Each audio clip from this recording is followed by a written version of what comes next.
Hey nerds, literally just after reviewing the last episode, went straight into watching the next one.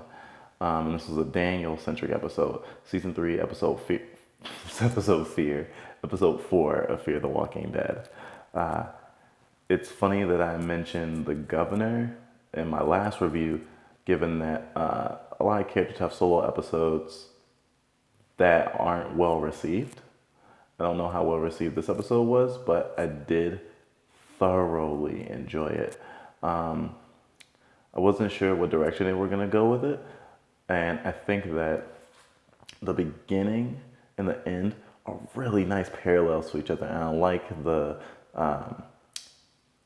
cinematography specifically in the moments of the beginning and the end episode, because you have like this really wide shot of Daniel walking, and for a while you can't tell if that's a human or a zombie. I wasn't sure what was gonna happen. They were just gonna show us like a new location or something like that, or I thought they were gonna show us the people that shot the helicopter maybe in their compound. But nope. You know what? We'll show you what's happening with Daniel so we don't have to show the main storyline. But they all converge, and especially since it's now Daniel and Strand in the same place.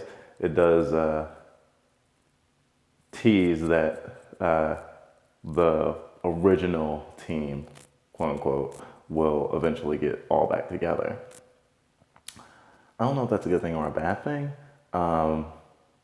Because people have certain family ties and then certain people don't. I didn't expect Daniel to be like super, I love you, Strand, I will do anything for you. It was more like I owe you a favor kind of thing. And Strand really effed it up for himself by promising too much because he was too desperate. And it's just showing the state Strand's in, and he is not calm and collected. He's not where he needs to be. He is not useful right now at all. It's funny that they were still gonna kill Strand, even though it seemed like they weren't.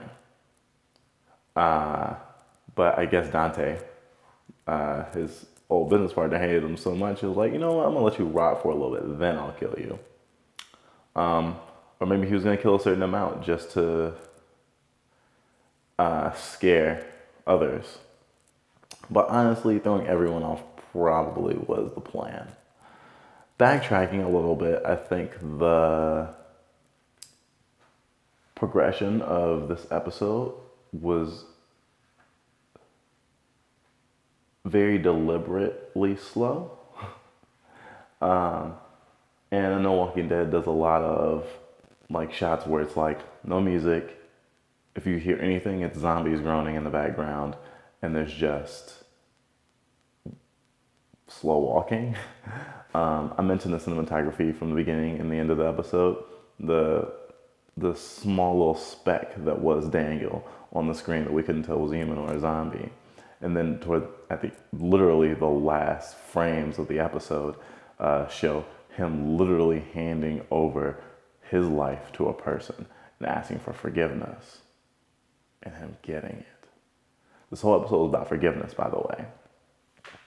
I wish it was called Forgive Me, honestly. I like that we expanded the cast a little bit. I just mentioned people like getting added to the cast and dying immediately. So I was really sure that this priest-like character was going to die immediately. And he had a very, what's the word I'm looking for? Dramatic introduction. Saving Daniel and having a very particular way he likes to kill walkers if he can get away with it. And like kind of holily, and kind of blessing them. Very reminiscent of Rick's, I want to say, is either second or is, I would say a second walker kill in the entire series, Bicycle Girl, where he says, forgive me. Sorry, he doesn't say forgive me. I'm still stuck in the episode that I'm reviewing. He says, I'm sorry this happened to you. In a similar way, Daniel's savior blesses people with, I don't know what kind of alcohol that was. Probably either tequila or vodka. And, I was like, I'm sending you on. Which I thought was really nice And it was like, gosh, you're super iconic. For a second, I was like, did you sneak a comic book character in here? Especially because of the way he dresses, but it makes sense because he's covering himself from the sun and stuff. So that's a thing. I thought that was actually going to relate back to the group that was kind of a force last season, but I guess we're far enough away from that region that it doesn't really matter anymore, considering all the characters that had to do with that are kind of gone now. I thought maybe remnants of that would be kind of left. Totally not. I like they kept it centralized. The dramatic irony of this episode was freaking amazing, considering Daniel could have died like at any time. Almost every scene, Daniel could have died, which is crazy. The almost getting bit but being saved by the dog, staying there under the car. It's kind of like a dumpster. And being saved by, I don't know his name, but let's just call him Priest right now, was fun. And I know a lot of people might have been like, man, Daniel's just getting lucky. Man, this writing is really, really doing him good. But I mean, death isn't the only thing that's like bad. Sorry, the worst thing that can happen to a character is not necessarily death. I think Daniel was a huge example of that, considering how tortured he is.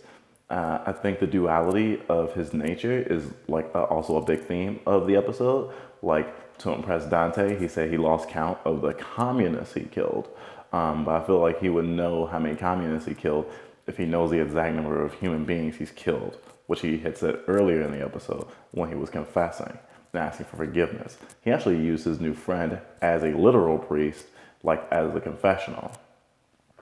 The duality of like being on the inside but not really being able to help because it'll show your true colors is like kind of spyish and very, very like how they're trying to characterize Daniel as this very sentimental person who has done terrible things and has tried to live a good life and literally has just been trying to do good by his daughter, and then he didn't have anything to live for and he's kind of torturing himself and, you know, living just because, you know, living's nice.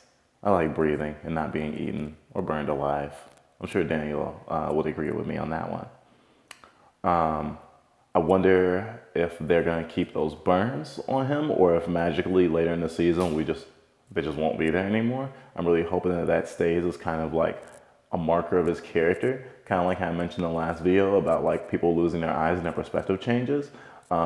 How I like to see injuries persist and affect a character. The burns are kind of representation of him almost burning everything he cared about just to protect what he cared about. Which is kind of also a theme of just Daniel's behavior this episode, considering once he got to the other side, and became a security detail at the dam, he had a lot of power, but he didn't want to use the power he had in the way that he was allowed to use it. I actually thought that they killed his friend off screen when he's like, "Oh, there's your thief."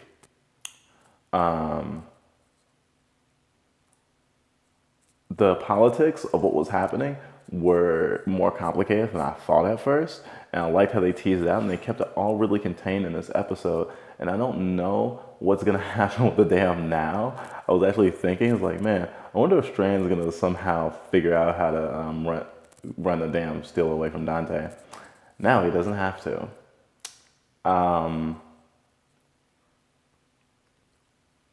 I was really scared for the priest guy when he's riding the bike with Daniel, when he's still trying to get him to get help and get medical treatment, and he's like biking what looks like one of those bikes that like people who sell ice cream use, which I thought was really hilarious.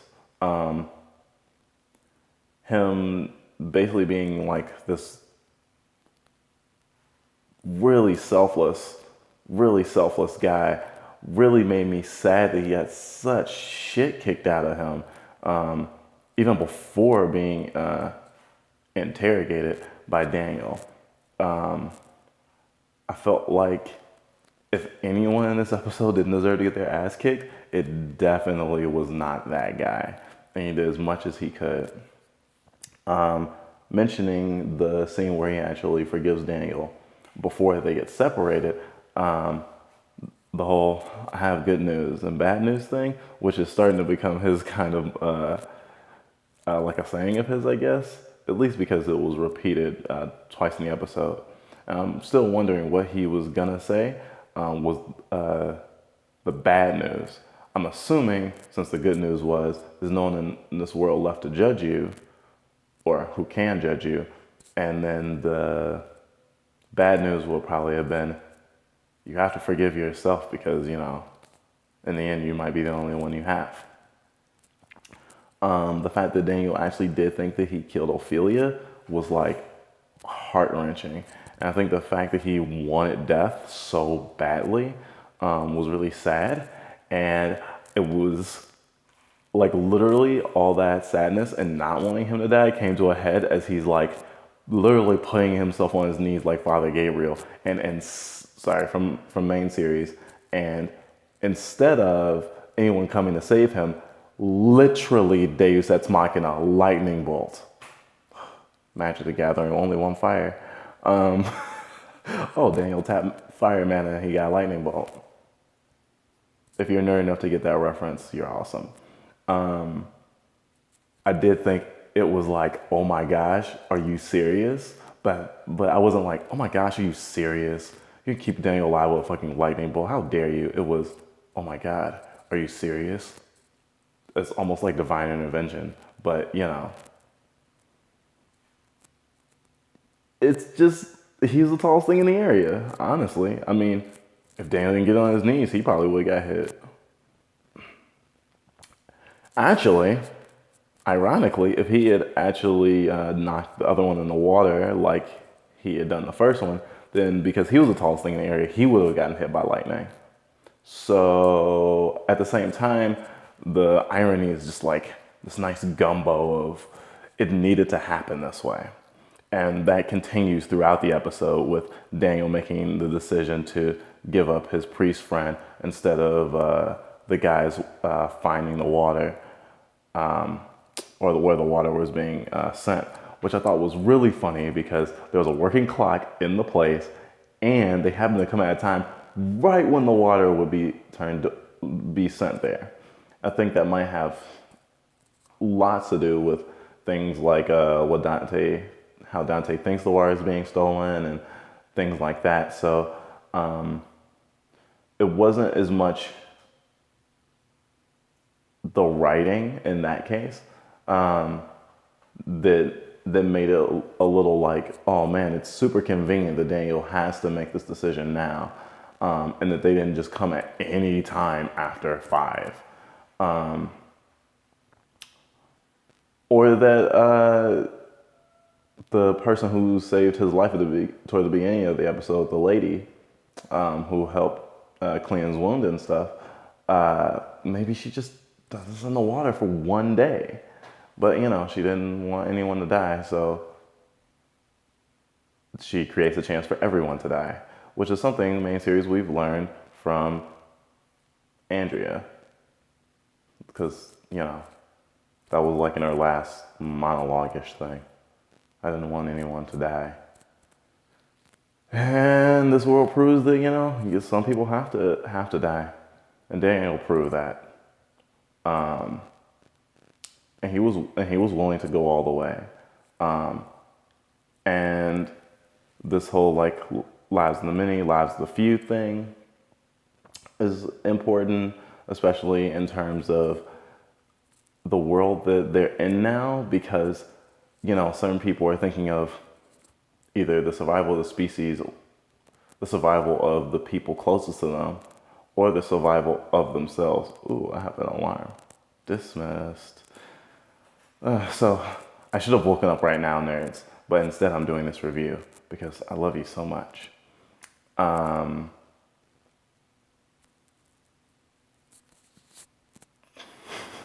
The fact that Daniel lived in the sewer drain that he got washed up in was another kind of, oh my gosh, how did he live?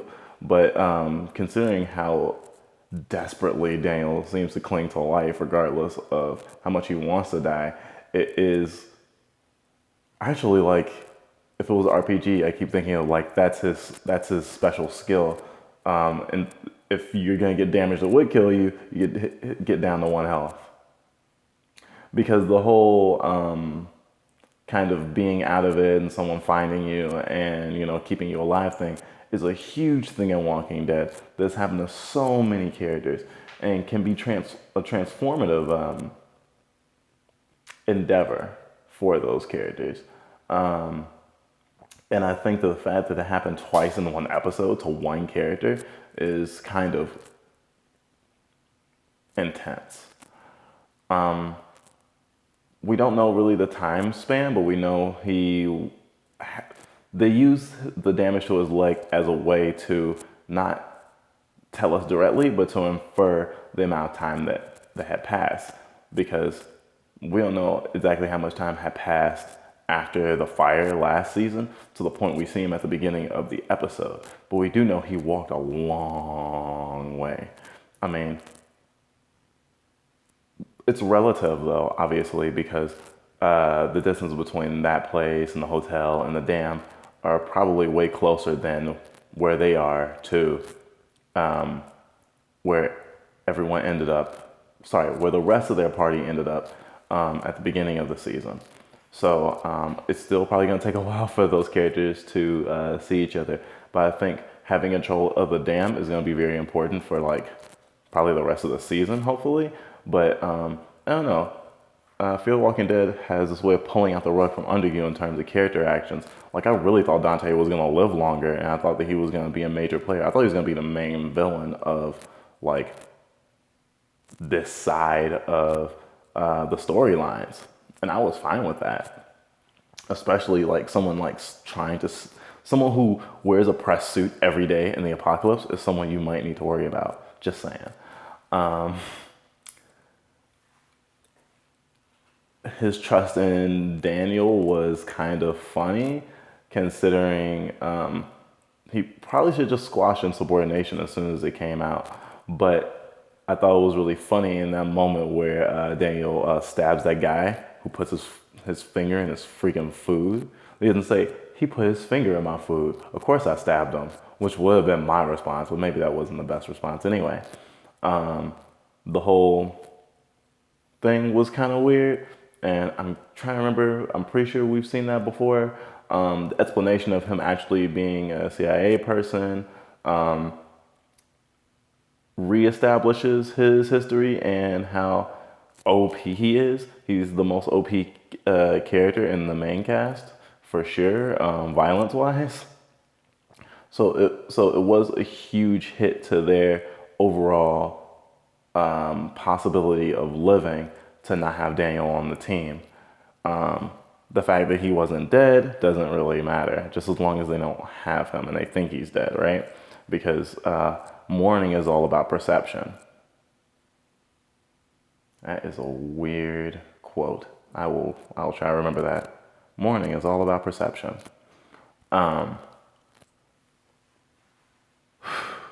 I guess I'll just focus on that end piece with everyone about to be oh, actually, no, forget that. I didn't talk about the conversation between, no, I did talk about that. Wow. The fact that I've been able to do longer reviews has really been helping me hit all the points that I've been wanting to, instead of ending a video and being like, shucks, there's like 3 things I forgot to mention. But I think I kind of visited everything. I guess other than the beautiful parallel of Daniel at the beginning of the episode and then Daniel at the end of the episode, which I mentioned, but you couldn't see his face in either of those moments either. And I don't know, I just want to reiterate that it is awesome, and that last frame I actually want as a poster on my wall, framed. It's beautiful.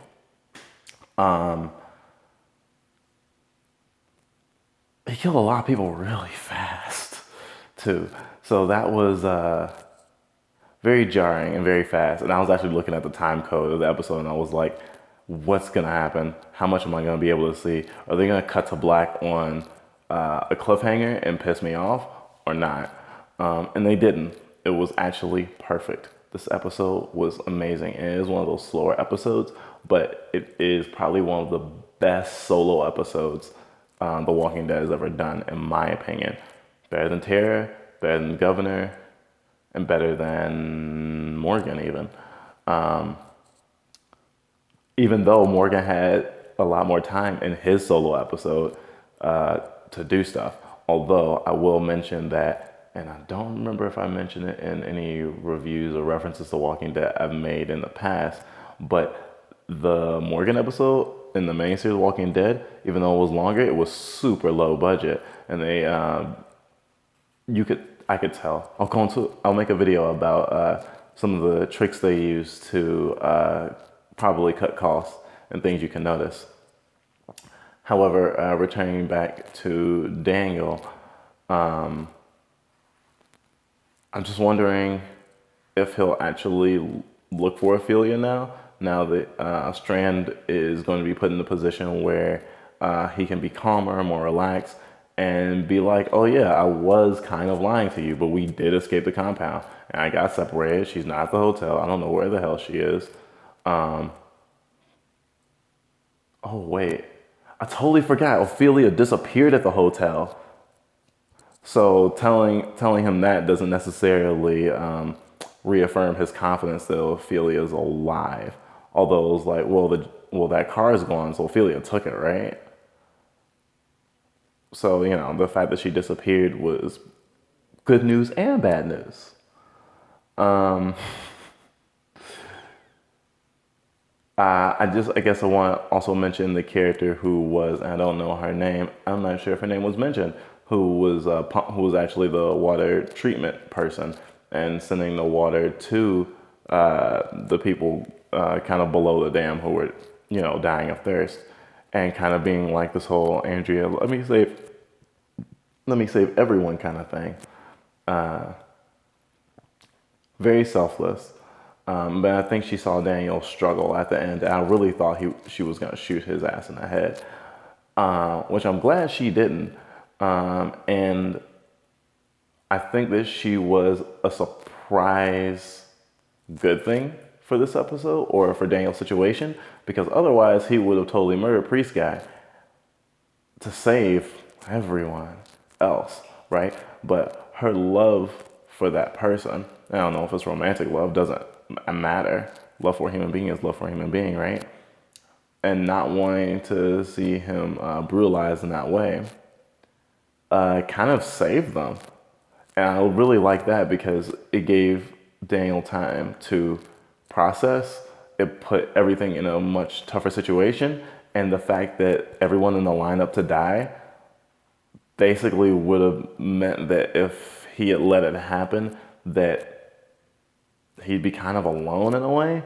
And he let a lot of people that he cared about or had some type of connection to die, and he took the side of like these oppressors, I think would have torn him up inside. He would have just probably killed himself. But that's something that didn't happen. And just seeing that desperation was satisfying because it blossomed into the climax of the episode with Dante getting splattered. And I think that people kind of saying that, oh, like you're training and you're kind of being okay with killing things, but totally not okay with killing things, makes you like this bad person. Even Dante's last words were akin to how still bad a person he was, how shitty a person he was. And the woman Dan gives the gun to after that had before, when he had sold out Priest Guy, was like, oh, you're just a thug, you belong here. Which I like all these recycled phrases they're using, since he ended up using you belong here to Strand, saying this Strand is like scum of the earth, basically. Repurposing what was meant for him in a very clever way.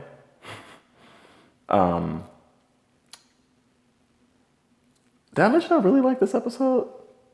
It was just kind of like all the events were kind of like dominoes, and it's kind of like, oh my gosh, it's such an unbelievable story.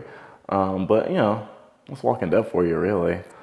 I'm probably gonna watch the next episode, and I'll probably review it later today, in a different outfit, so you guys don't think I'm just stinky. Um, that's it for now. Love you, nerds. Hope you're having a great day and have a good weekend, even though it's only Thursday.